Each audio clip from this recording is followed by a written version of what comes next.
Boa noite a todos. Bom dia, boa tarde àqueles que nos acompanharão ao longo de outros momentos. Eu sou a Miriam Nascimento, do CEIR. Venho mais uma vez com muita alegria compartilhar esse momento com vocês, nesse espaço de convivência virtual, né? Acolhedor dessa casa que sempre está aqui nos acolhendo, trazendo para nós reflexões importantes. E hoje nós vamos falar sobre o tema preconceito, uma violência invisível? Mas antes, nós vamos fazer uma leitura, fazer a nossa prece, para já nos sintonizarmos, né, com a reflexão de hoje. E a mensagem que eu trago é o de número 58 do livro Caminho, Verdade e Vida, na psicografia de Chico Xavier, pelo Espírito Emmanuel. Ganhar. É uma passagem narrada por Marcos, no capítulo 8, versículo 36. Pois que aproveitaria ao homem ganhar todo o mundo e perder a sua alma? As criaturas terrestres, de modo geral, ainda não aprenderam a ganhar. Entretanto, o espírito humano permanece no planeta em busca de alguma coisa. É indispensável alcançar valores de aperfeiçoamento para a vida eterna. Recomendou Jesus aos seus tutelados procurassem e insistissem. Significa isso que o homem se demora na terra para ganhar na luta enobrecedora.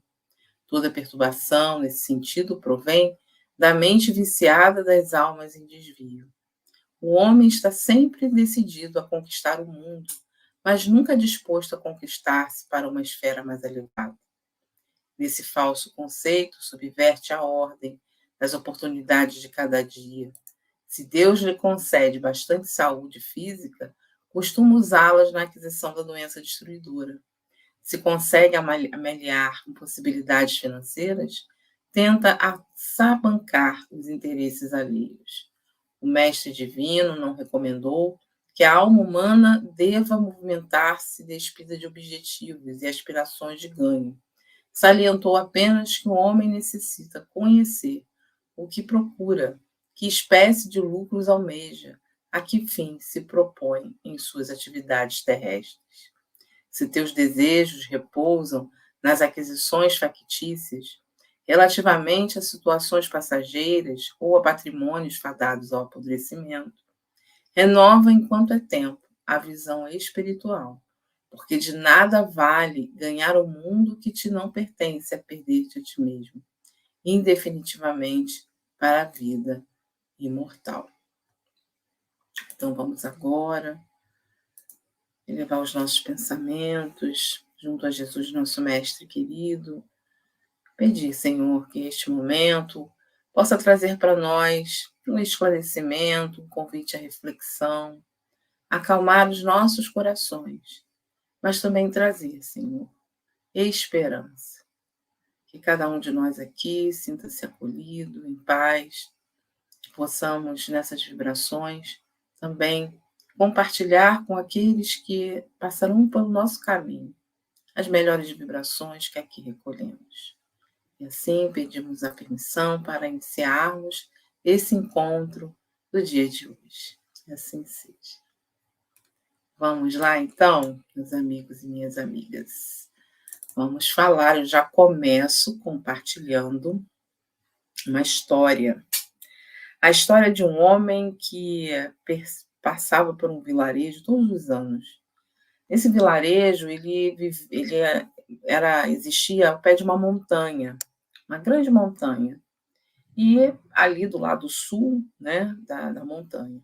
E esse homem subia, todo ano ele subia aquela montanha. Não era fácil de subir aquela montanha, não, era difícil.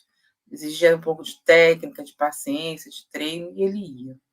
As pessoas curiosas, né, querendo saber, mas por que esse homem dedica o seu dia, a sua semana a subir essa montanha? Montanha difícil, a gente podendo estar aqui, né, no conforto do nosso vilarejo, a pessoa vai subir aquela montanha, e curiosos, né, começaram a perguntar para ele, por que o senhor sobe essa montanha? Ele dizia, eu subo para buscar a mim mesmo.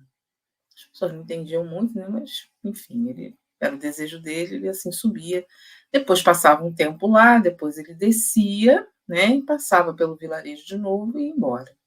E assim todo ano ele fazia. Determinado ano, ele sobe a montanha, mas o tempo muda radicalmente, de repente. Uma grande tempestade começa a acontecer na região e ele se vê num grande dilema, porque ele já estava no alto da montanha. Mas se ele descesse pelo mesmo lugar que ele subia, que ele estava acostumado, né, a descer pelo lugar que ele subia, ele corria muito risco, porque como sendo o lado sul, pegava toda a chuva, toda a umidade, e ali estava escorregadio, estava muito perigoso. O risco dele morrer era muito grande. Mas se ele também ficasse lá em cima, ele também ia correr o risco de morrer, né? Então ele pensou: qual a outra opção que eu tenho? Descer pelo outro lado da montanha. Só que o outro lado da montanha tinha ali alguns mistérios. Se via lá de cima, a gente sempre de cima consegue ver melhor, né? Mas ele via lá de cima uma vasta floresta, uma densa floresta. E todo mundo, ninguém conhecia aquele lugar, as pessoas tinham medo, tinham ali um certo receio, né? A gente tem medo do desconhecido, imaginando que sairiam feras terríveis, monstros de dentro daquela floresta, né, que não era habitada. Então, nunca que a gente ia atravessar e passar por aquela floresta. Mas ele falou: olha, se eu descer e se eu ficar aqui, eu corro o risco de morrer. Então, pelo menos eu vou morrer fazendo uma coisa diferente. Eu vou avançar, eu vou descer pelo outro lado, que é um lado que estava mais seguro, mais seco, mais protegido da chuva.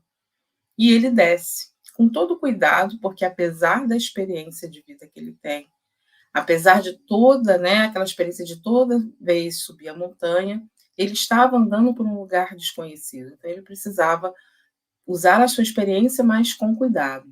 E assim, quando ele vai se aproximando da base da montanha, ele percebe que aquela floresta não é tão próxima assim ao pé da montanha, que existe um espaço ainda, né, para que ele pudesse descer em segurança sem precisar entrar naquela floresta. Então ele desce, começa a andar e ele começa a ver assim vegetações diferentes, animais diferentes. A vista era muito diferente do que ele já estava acostumado a ver. E ele então começa a andar, andar e a sair, encontra outros vilarejos, conhece outras pessoas. E ele fica encantado, né, com aquela diversidade, com aquela diferença que tinha ali, as inúmeras possibilidades que aquela mudança de olhar, aquela mudança de atitude causou a ele. E ele chegou vivo. Passou um tempo, mais de um ano, ele então volta ao vilarejo, da onde ele partiu, né, para a última subida. As pessoas do vilarejo já tinham achado que ele tinha morrido, né? Falou, subiu, imagina subir aquela montanha, choveu, com certeza morreu, né? E as pessoas ficam surpresas quando veem, né? Aquele homem chega, nossa, a gente achou que você tivesse morrido, você nunca mais voltou aqui, não desceu. Aí ele explicou, né, toda a aventura dele. E aí alguém pergunta, mas afinal, você encontrou a si mesmo? E ele falou, não só me encontrei, como hoje eu me encontro uma pessoa feliz. Eu sou mais feliz. Mas como assim? Você encontrou a felicidade? Eu encontrei a felicidade. E aí ele conta que por medo, por preconceito, por preconceber uma ideia do que seria aquele outro lado da montanha, ele jamais, ele se privou de conhecer aquele lado, né? Ele, a partir dali, ele chegando perto, ele viu que não era tão difícil, tão ruim, tão tenebroso como ele imaginava, mesmo tendo uma visão geral ali, com a certeza de que tinha conhecimento de tudo, domínio de tudo, ele, ainda assim, a perspectiva dele estava um pouco equivocada, porque a distância não era a que ele estava percebendo, né? O olhar dele não estava tão límpido assim. E ele conhece outras pessoas, conhece o novo mundo e vê realmente como as coisas são por ele mesmo. Então, essa história vem contar para nós, né, que esse processo dele de descoberta trouxe essa felicidade, essa paz, esse espírito, porque ele se libertou daquele preconceito, daqueles rótulos, né, daquilo que o aprisionava em uma ideia de ter que subir e descer pelo mesmo lugar. Porque aqui já é alguma coisa que eu domino, que eu conheço, né? E o que eu não conheço, eu julgo sem conhecer. verdadeiramente. Então, o preconceito vem justamente dessa ideia preconcebida sobre algo, sobre alguém, que muitas vezes nós tomamos pelo nosso juízo de valor, pelos padrões que nós temos como referência. Esses padrões, eles podem vir da sociedade onde vivemos, da nossa família, podem ser heranças, né, na sociedade, de gerações. Então, as regiões, a própria religião, a questão social, cultural, que trazem padrões e que muitas vezes nós não questionamos, nós não queremos conhecer exatamente, nós julgamos aquilo pelo nosso olhar, pela visão que nós estamos tendo sobre aquilo, mas não necessariamente é realmente aquilo que nós estamos vendo. Então, o preconceito, ele nos limita as nossas relações, né? Nos afasta das pessoas e das coisas que podem trazer coisas boas para nós. Ele poderia até ter sido encontrado realmente os monstros, mas pelo menos ele encontraria pelos próprios olhos. E o preconceito, ele passa muito por essa ideia geral da massa, em que nós absorvemos muitas vezes sem questionar, sem usar o nosso senso crítico, sem avaliar por nós mesmos, usarmos o nosso raciocínio. É o que o outro trouxe, pronto, eu aceito aquilo como uma ideia certa, como uma verdade, e pronto. Né? E às vezes até compartilho essa verdade. Mas, na verdade, mesmo eu ainda não sei. Não sei se aquilo é verdadeiro. Aquilo pode ser verdade de alguém, mas não necessariamente a minha verdade. Né? A verdade da minha compreensão, da minha visão daquilo. Então, agora que a gente já conseguiu assim passear um pouco sobre essa questão da visão do que é o preconceito, a gente agora vai começar a pensar numa forma de entender quais são os recursos. Se a gente sabe que o mundo é preconceituoso, que nós somos preconceituosos de alguma forma, isso também a gente vai descobrindo, né? Para a gente combater o preconceito, é preciso que a gente reconheça que a gente tem preconceito, né? E todos nós, com certeza, em algum momento da nossa vida, já sofremos algum tipo de preconceito. Muitos preconceitos no passado eram vistos como normais. Hoje a gente já questiona, hoje existem leis para dizer que o preconceito é crime, né? Para mostrar para nós que existe um limite, que nós precisamos avaliar aquilo que nós falamos, que nós pensamos, a forma como agimos e nos relacionamos, que exige o respeito à diversidade, que exige o respeito ao outro, né? E que não existe uma verdade absoluta, onde que, na medida que as pessoas não seguem a minha verdade, as pessoas estão erradas. Então, o juízo de valor, por exemplo, passa por um padrão de beleza, né, na nossa sociedade, que sempre tem algum padrão de beleza sendo lançado. Então, você tem, por exemplo, uma pessoa alta e magra. Para padrões brasileiros, por exemplo, nós não temos uma estatura muito alta, né? 1,80 m, não é comum. Existem pessoas com 1,80 m, mas não é comum no Brasil, 1,80 m, 1,90 m, a população toda. Você vai na Europa, já é mais ou menos esse padrão de altura. Então, se você trata uma pessoa, é um fato, a pessoa é considerada lá uma pessoa de estatura mediana mundial, 1,70 m. Então, se a pessoa tem 1,90 m, a gente considera que ela é acima do padrão, ela é uma pessoa alta. E é uma pessoa que tem ali, sei lá, cabelos lisos, né? Tem alguma característica ali diferente. Então, se eu considero isso, eu constato isso, né? Que, olha, isso aqui é um cabelo preto, castanho, louro, e a pessoa é alta, é um fato. Agora, se eu digo que esse tipo de magreza e esse tipo de cabelo é um tipo de beleza, é belo, isso é ser belo, né? Porque tudo tem a sua beleza, claro, mas que esse é o padrão de beleza, então tudo aquilo que não se enquadra é feio.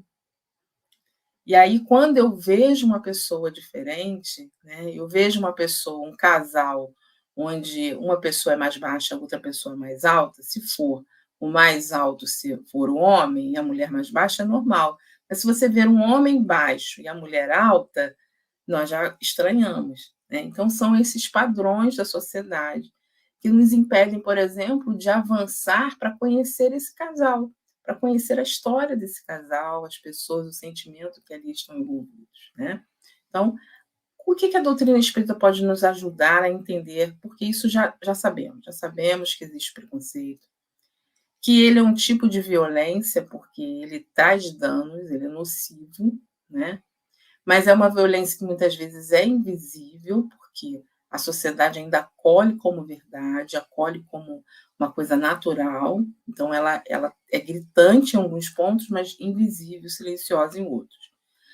Então, o que a doutrina espírita pode nos ajudar? Quais são os recursos que a gente pode trazer aqui para ajudar a gente a pensar? Então, a gente vai lá no Evangelho segundo o Espiritismo e a gente pega duas questões, né? Uma que fala da superioridade e inferioridade, e a outra que vai falar do orgulho e do egoísmo. Então, a gente tem lá, na verdade, falando do orgulho e humildade, né? E depois falando do egoísmo, uma parte que vai falar sobre os superiores e inferiores. Então, a gente tem os espíritos trazendo isso, uma instrução dos espíritos, trazendo para nós o orgulho como esse sentimento de superioridade. Eu me sinto superior a alguém em alguma forma, né? Seja pelo que eu faço, seja com a forma que eu sou, se eu estou dentro do padrão, se eu falo daquele jeito, se eu me... Então eu sou um ser superior. E quando eu me destaco, né, seja pela força, em algumas nações era pela força, né? Quem é mais forte, o poder bélico.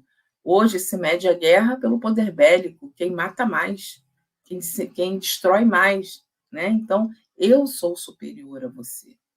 Então, na medida em que eu percebo que eu sou superior a você e que eu me posiciono assim, todo pensamento se desenvolve na subjugação do outro, na humilhação do outro, né?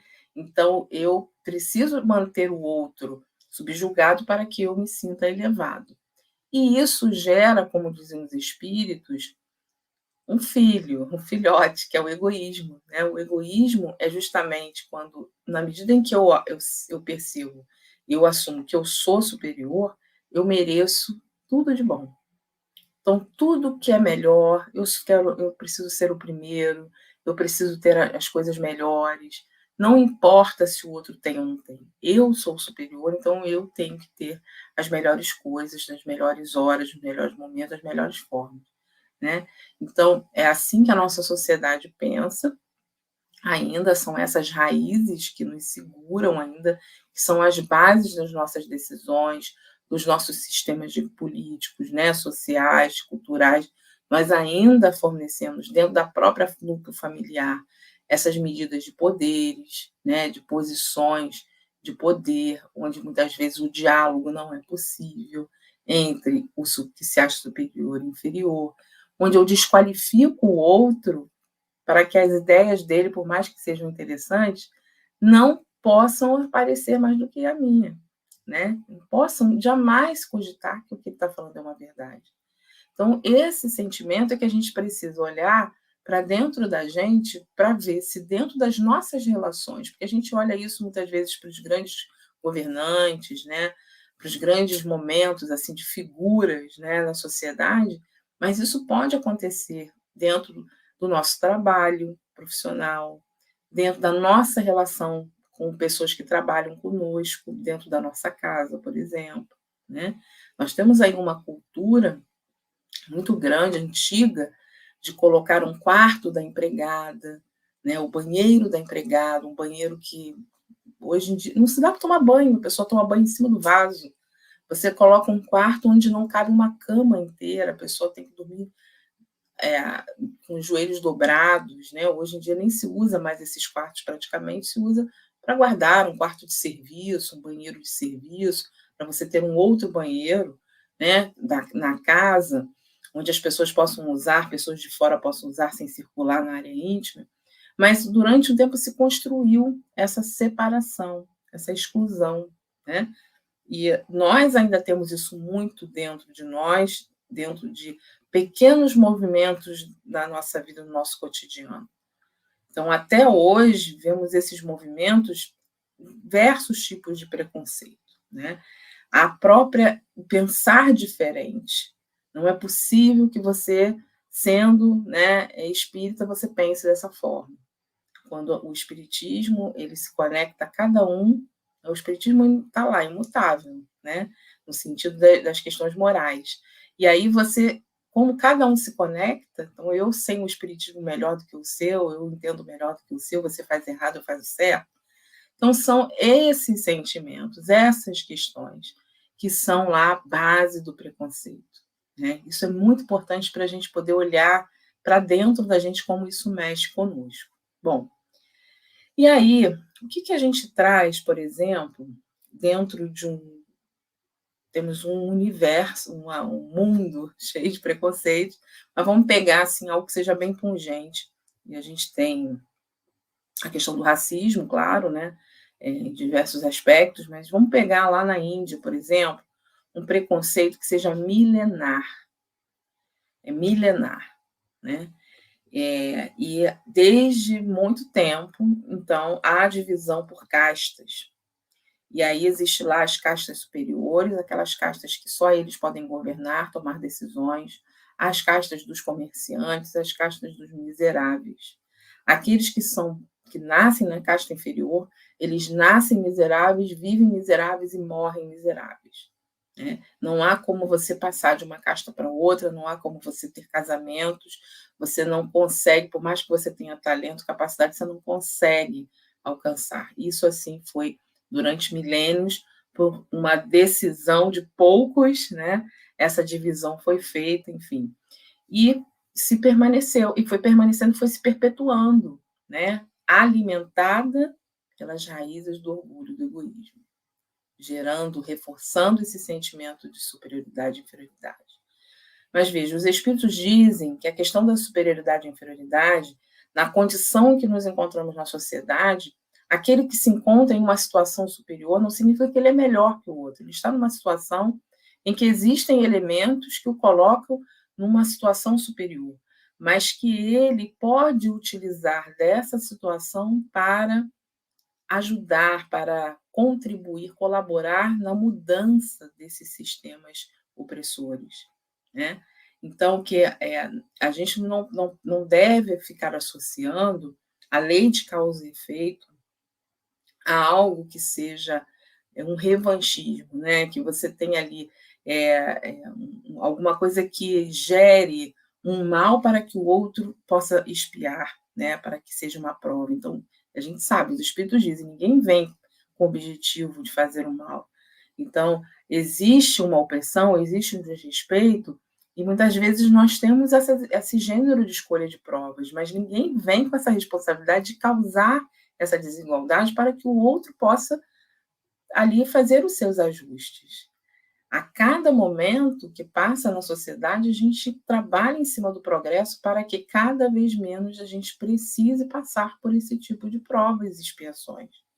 Porque a expiação, então, ela vem cada vez mais se depurando na medida em que nós superamos essas questões, né? E as provas são para testar a nossa convicção, para que a gente possa aprender mais, mas nós não precisamos alimentar a dor para que o mundo siga, tanto que há um momento de transição. Há um momento que a gente transita, que a gente vai passar dessa condição de provas e expiações para a regeneração, porque não há essa necessidade perpétua de ficar ali alimentando isso. Então, dizer, olha, você nasceu escravo porque na outra encarnação você foi senhor de engenho, agora você vem como escravo para sentir.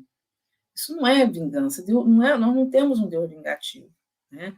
São condições que, às vezes, o próprio espírito escolhe, ou as condições que naturalmente ele acaba escolhendo de forma indireta, mas que devem ser combatidas na sociedade. Porque se em algum momento o espírito escolhe viver a situação que ele causou, e se alguém vem e mostra que essa situação não é legal e o tira dessa situação, isso é vitória para os dois lados.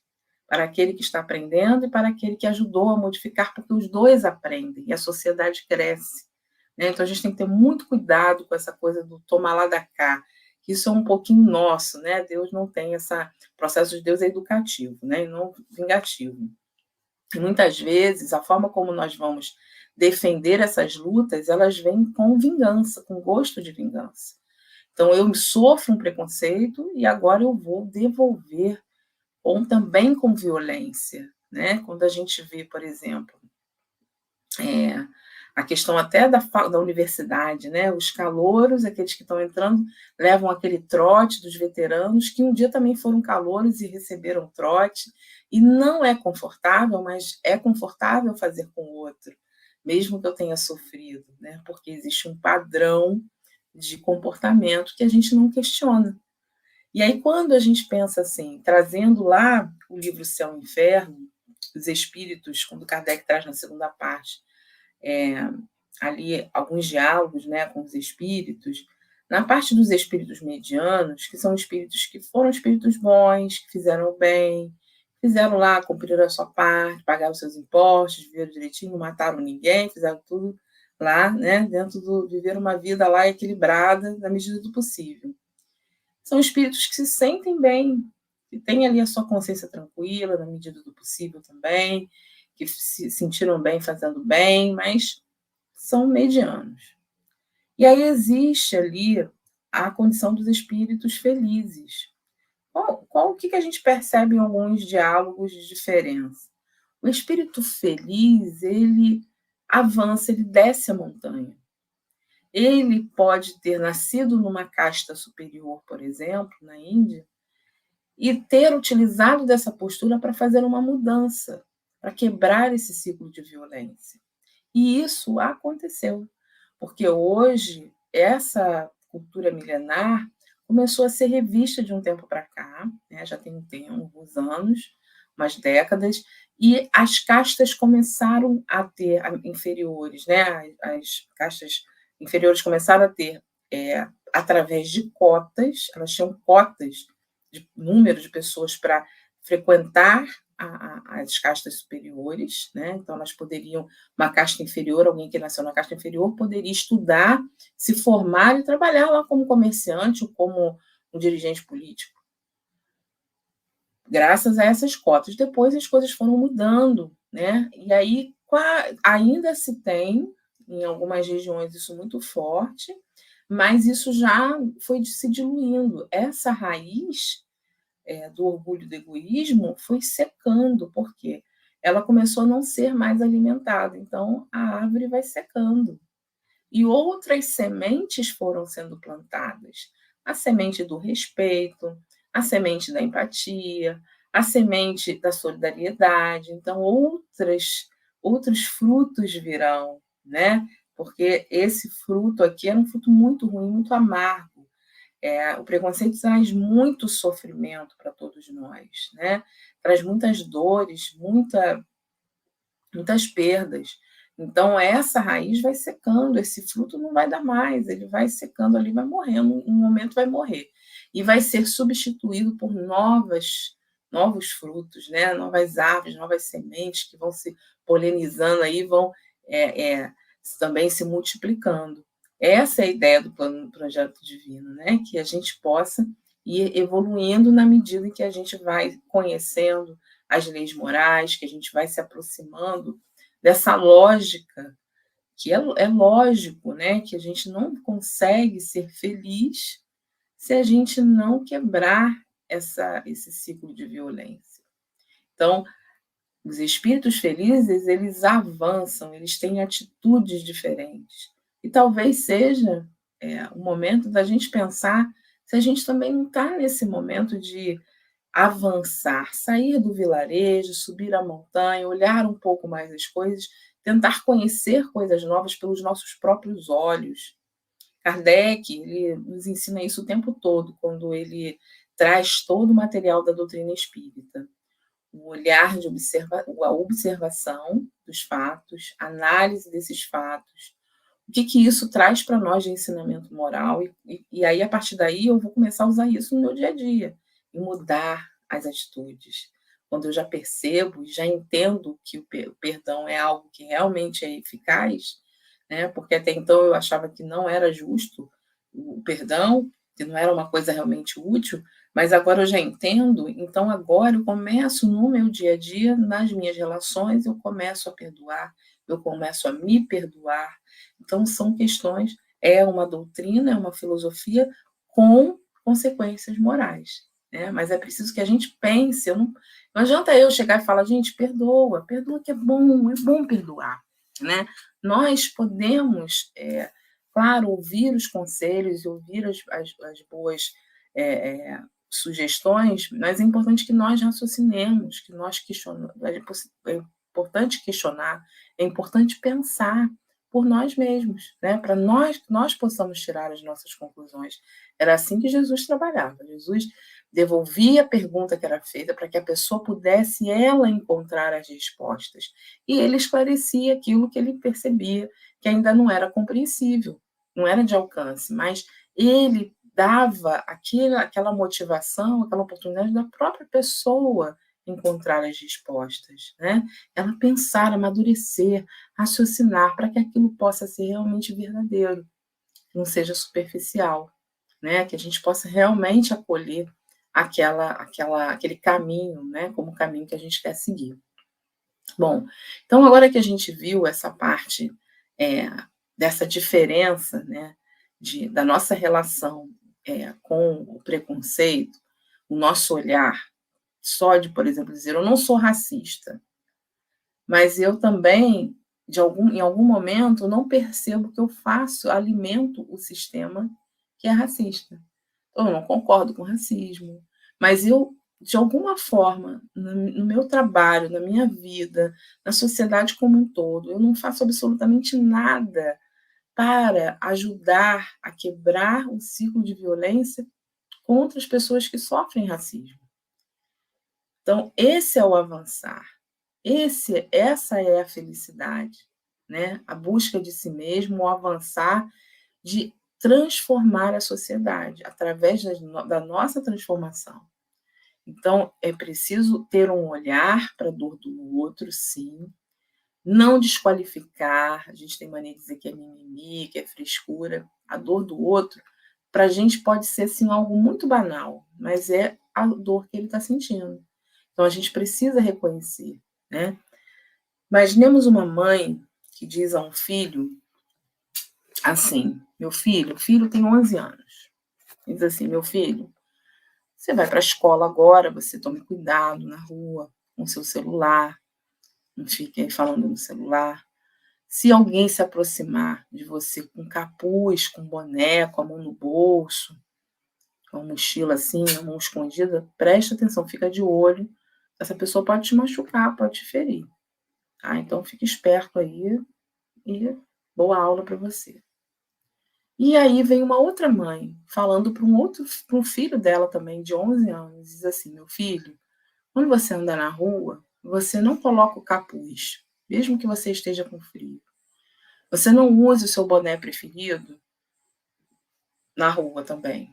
Evite andar com a mão no bolso, não corra, né? Não corra. Evite deixar as mãos sempre aparentes. Boa aula, meu filho. Vai para a escola, boa aula. São duas realidades. Aquela que se preocupa com a segurança do filho, no sentido dele poder ser assaltado por uma outra criança, né? E aquela mãe da criança que cresce ouvindo que não pode correr para não ser confundido com um criminoso. Então, existem muito mais questões do que a realidade que a gente está vendo, porque são fatos. Vemos crianças assaltando crianças. Mas por trás dessa questão existem outras que precisam ser enxergadas. Existe um outro lado da montanha que precisa ser explorado por nós, porque ali existe algo verdadeiro que precisa ser tratado. E como toda a sociedade, em geral, nós reclamamos da violência que nós sofremos, é o efeito que chega a nós, mas nós não nos interessamos em cessar a causa. Já dizia o nosso querido Kardec, como se cessa o efeito, se cessa a causa, se cessa o efeito. Né? Então, é preciso pensar além, que por mais que eu não passe por esse problema, eu não tenha essa dificuldade, eu não sei o que é passar fome, por exemplo. Passar fome, você pode ficar apertado ali um dia, dois, mas passar uma semana sem ter o que comer, sem ter que dar de alimento para os filhos, eu não sei. Eu jamais teria condição de me avaliar, né? por exemplo, um desânimo, uma depressão de uma pessoa que não consegue levar da cama, porque todo mês, todos os dias, passa com problemas de alimentar os filhos. Então, o que é chamado de preguiça, de falta de esforço, né? Isso é um pensamento que a gente tem muito, que só depende do esforço da pessoa, quando na verdade a gente sabe que há necessidade de igualar as oportunidades, né? Eu conto sempre a história na nossa rua, eu morava no Rio, tinha um pipoqueiro, um senhor meio de pipoca. Todo dia ele passava com aquele carrinho de pipoca, ia lá para a porta da escola, que era bem pertinho de casa, e a gente comendo pipoca todo dia. Quando a gente cresceu um pouco mais, a gente começou a conversar com ele, querer, né, conhecer, e ele falava que ele formou os filhos vendendo pipoca. E aí a gente escuta no noticiário, filho de pipoqueiro se formou em medicina. E nós achamos isso algo assim extraordinário. E é realmente, porque a pessoa se formar em medicina, vamos combinar, é extraordinário, né? Exige aí uma longa jornada, né? Para qualquer pessoa que queira, né, entrar nessa jornada.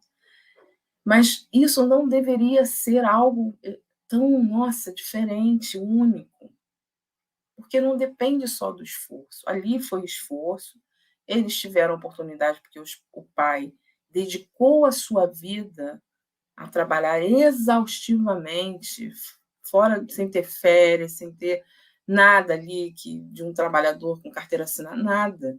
Exaustivamente, mais do que as suas próprias forças, ele chegava a andar curvado, de tanto que ele andava com aquele carrinho pesado para cima e para baixo, para que os filhos tivessem uma oportunidade diferente e eles souberam aproveitar, e tiveram condições de aproveitar.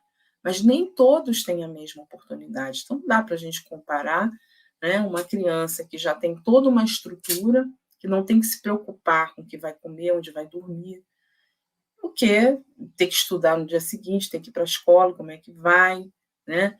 Se vai ter aula, se não vai, se vai conseguir, né, se alimentar, ter merenda, se não vai, do que aquela que já tem que tem todo o que tem estrutura com o que não tem estrutura nenhuma. São condições diferentes. É como se a largada fosse a mesma, ponto de partida é o mesmo, mas não dá para alcançar. São vários obstáculos na frente que dificultam a chegada.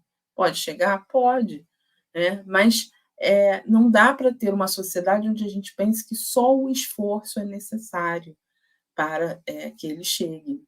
Então, essa é uma sociedade egoísta, orgulhosa, né, que tem preconceito, até porque se esse que é diferente, que conseguiu ganhar por esforço, ele entra em um meio, um grupo que não tem, que não é, que foi por uma caminhada diferente, ele naturalmente também vai sofrer preconceito.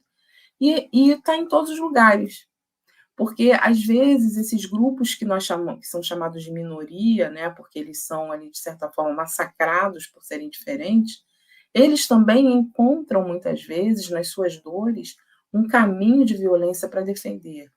Conto uma história que a gente viu no jornal, certa vez na Mocidade nós discutimos notícias de jornal. E aí tinha o caso de uma família onde um casal, enfim, de namorados ali, a menina era da família e o rapaz que ela namorava eram veganos, não eram nem vegetarianos, acho que eles eram veganos. E aí, o que vegano come? Né? Mato, capim, toda vez, na cabeça das pessoas, né? Toda vez que eles tinham um almoço de família, eles eram motivo de piada. As pessoas riam, faziam piada. Né? E aí, vai comer o que hoje? Vai comer capim? Né? Então, as pessoas ficavam ali o tempo todo atacando, violentando, não respeitando, achavam um absurdo, sabe? É como se tivessem que mudar toda a programação deles para poder o outro que se adaptasse. Não era pensado ali para que todos pudessem ser incluídos. Eles que tinham que se adaptar, eles que levassem a comida deles, entendeu? Porque como se fosse uma coisa tão diferente, né? Enfim, do que os outros comiam, mas tem toda uma questão, né? Até do uso de materiais que são feitos com animais, enfim. E aí eles sofrendo aquela violência o tempo todo, né? Chegou um momento que eles resolveram se casar. E no convite do casamento havia lá, proibido a entrada de assassinos. Quer dizer, todos aqueles que eram carnívoros eram considerados assassinos e não eram bem-vindos no casamento deles, incluindo a família, porque era carnívora. E assim, houve ali uma grande devolução desse sofrimento, dessa violência silenciosa, que estava ali acumulada, culminando em outra violência, porque você, naquele momento, um sentimento que é legítimo deles, a gente não está julgando a pessoa, mas a ação, né? Julga-se ali um comportamento em que eu defendo a vida dos animais, mas eu não defendo a vida de quem não defende os animais. E tudo é vida. Né? Então, há ali um revanchismo, há um extremismo, muitas vezes. A gente vê que causas muito legítimas são quebradas por esses extremismos. Isso não quer dizer que a causa seja inválida. Né? Então, a gente é preciso que a gente trabalhe o equilíbrio para que seja esclarecido, para que seja realmente compartilhado, porque as resistências vão existir. As pessoas, às vezes, não querem nem ouvir. Né? Então, muitas vezes, essa coisa da violência é uma forma de fazer as pessoas ouvirem. Mas também não é um caminho, porque ela gera uma outra violência. Então, qual é o caminho? É difícil. E aí a gente lembra de Jesus, o modelo desse caminho, verdade e vida, né? O caminho de olhar, como a mensagem inicial falou, da gente guardar aquilo que nos é precioso do Espírito, né? E não se conectar somente às questões materiais, às questões da sobrevivência, para que a gente possa trabalhar os nossos sentimentos, né? Os nossos pensamentos. Em algum momento a gente vai encontrar alguma coisa em comum. E aí, para a gente finalizar, a gente traz um outro recurso que está lá no Livro dos Espíritos, que fala para nós, Kardec vai falar da lei do progresso. Né? Onde é que o Espiritismo nos ajuda na questão do progresso? Existe uma questão do Livro dos Espíritos que é a influência do Espiritismo no progresso. Kardec vai perguntar de que maneira pode o Espiritismo contribuir para o progresso? Destruindo o materialismo, que é uma das chagas da sociedade. Ele faz que os homens compreendam onde se encontram seus verdadeiros interesses.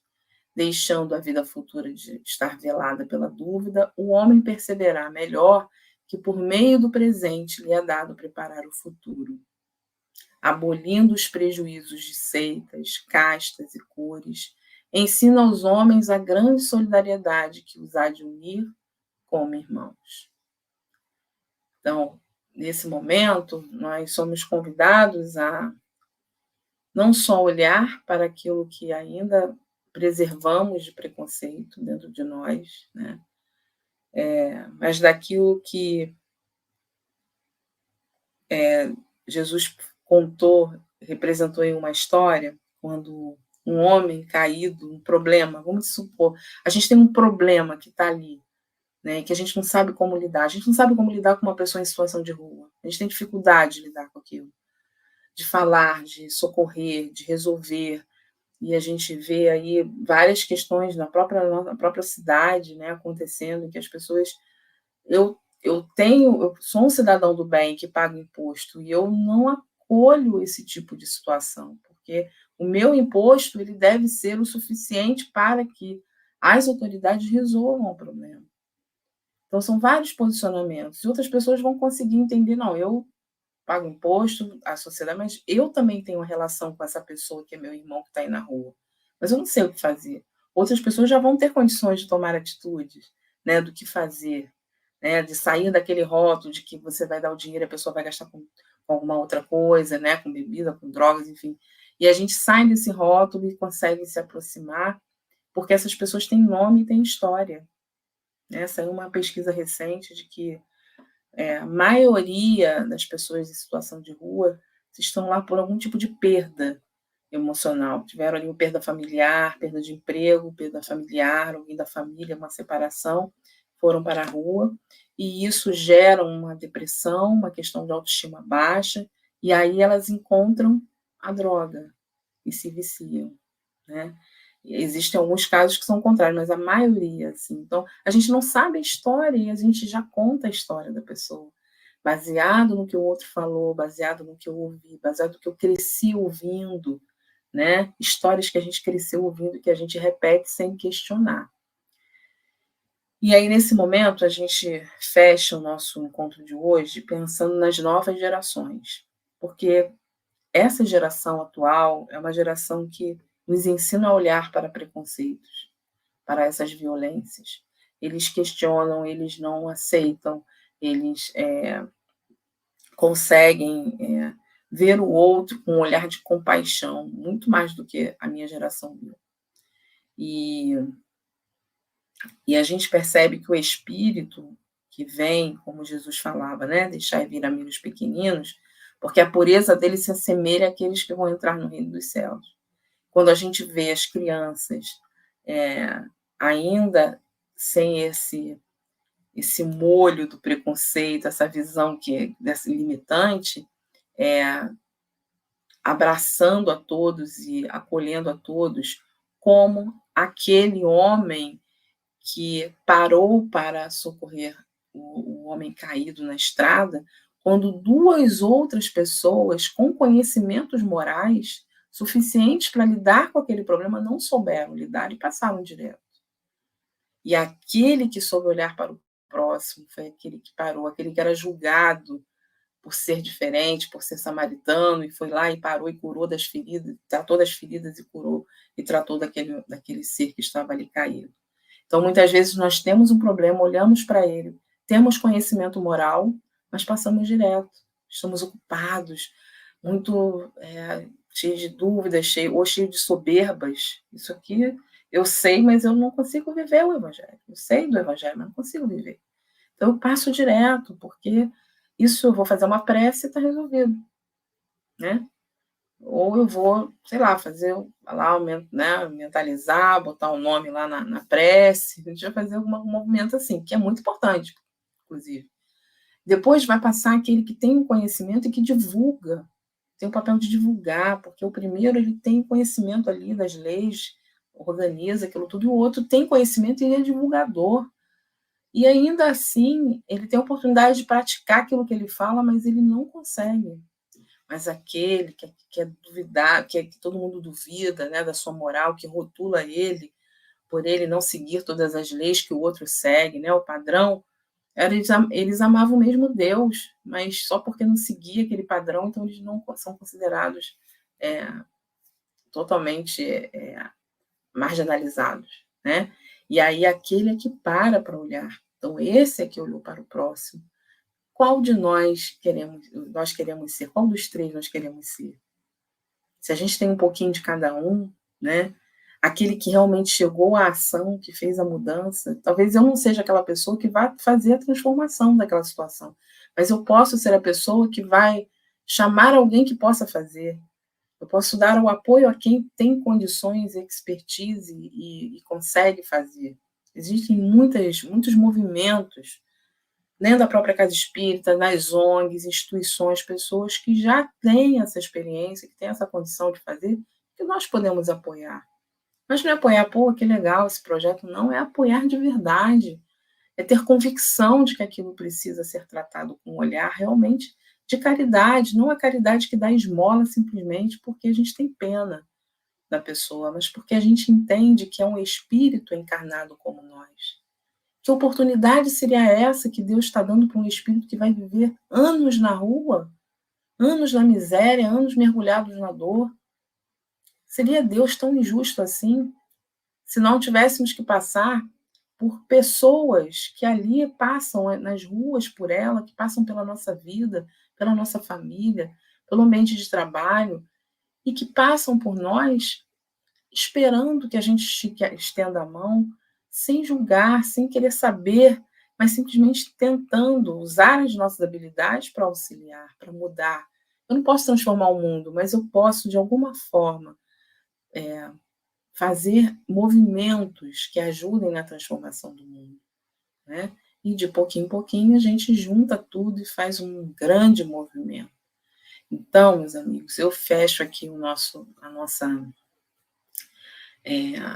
reflexão de hoje com um convite para que a gente cuide das novas gerações. É preciso que cuidemos, porque as crianças, os espíritos na fase da infância ainda estão sendo trabalhados nas suas tendências. E se nós reforçamos esse sistema preconceituoso nas crianças, elas vão se acostumando. Então, aquela pureza vai se transformando em preconceito também. Mas a gente precisa ser lembrado diariamente de que o outro sofre preconceito, porque a gente, no dia a dia, na correria, a gente esquece. Então, é por isso que eu compartilho com vocês esse vídeo e a gente volta para a nossa prece final.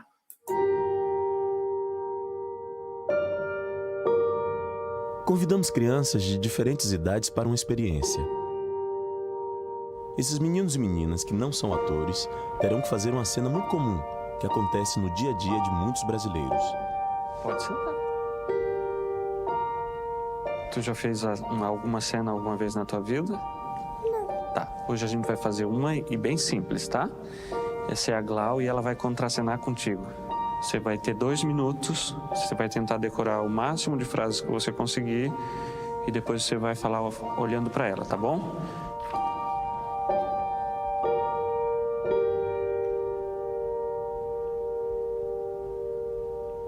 Agora você vai falar algumas frases olhando para ela, tá bom? Quando você quiser. Eu não gosto da sua cor. Eu não gosto de gente da sua cor. Seu cabelo é horrível. Seu cabelo parece uma esponja. Eu não consigo. Você vai dizer isso olhando para ela, tá bom? Eu não consigo. É uma cena.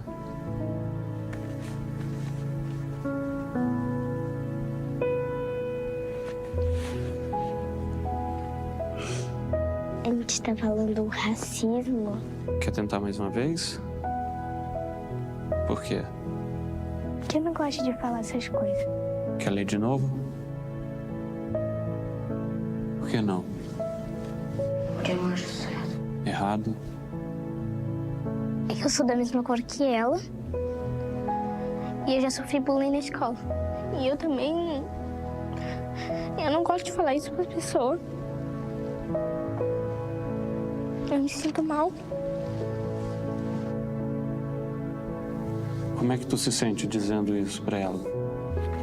Eu sinto que tô sendo preconceituoso. Quem você acha que escreveu essas frases? Uma pessoa muito racista. Que acha que é melhor que todo mundo. Todo mundo é igual. Mas não percebem isso. E pra você, o que é preconceito? É você não respeitar as pessoas do jeito que a pessoa é. Preconceito é uma forma horrível de tratar as pessoas. Olha só, esses textos aí a gente tirou da internet, que pessoas reais falaram para outras pessoas, né? Você já viu em algum lugar essas frases, por exemplo? Na escola já. Já. Essa pessoa estava sentada num banco. Chegaram para ela dizendo: tu é negra, tu é horrível. Tu não deveria estar aqui. Você conhecia essa pessoa? Sim, porque essa pessoa era eu.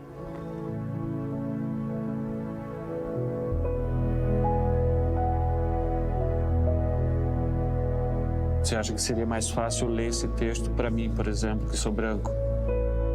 Não, Não seria mais fácil? não. Porque todos nós somos iguais.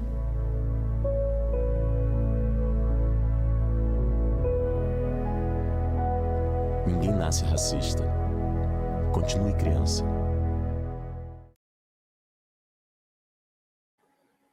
Meus amigos, somos capazes de transformar essas dores em esperança. Então, fico aqui o meu agradecimento de mais essa oportunidade, o desejo de que todos nós façamos essa jornada interior, descobramos dentro de nós aquilo que precisa ser transformado, modificado, mas principalmente que a gente possa acolher, né, essa igualdade que passa pela criação divina. Então vamos fazer a nossa prece, desejosos de que todos nós possamos, sim, chegar a esse mundo regenerado, né, sem essas dores, sem essa violência que ainda tem muito mais silêncio do que pungência, né, sendo vista, ela é muito mais ainda silenciosa, ela precisa ser examinada por nós para que a gente possa finalmente curar essas mazelas e encontrarmos a felicidade, né, que todos nós desejamos e merecemos.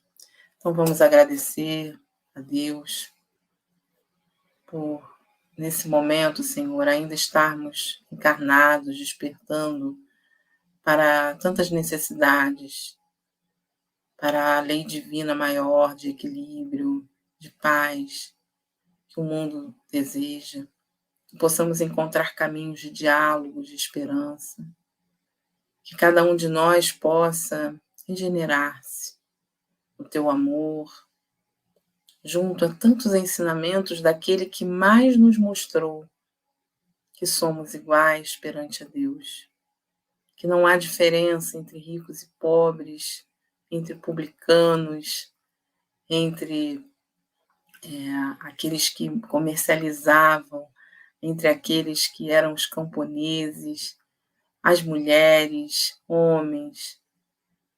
Não havia diferença, né? Jesus sempre mostrou isso. Possamos seguir esses exemplos cada dia mais.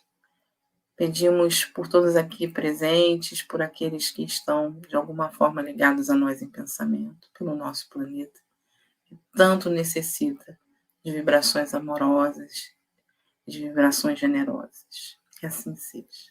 Até a próxima, meus amigos. Da paz a todos.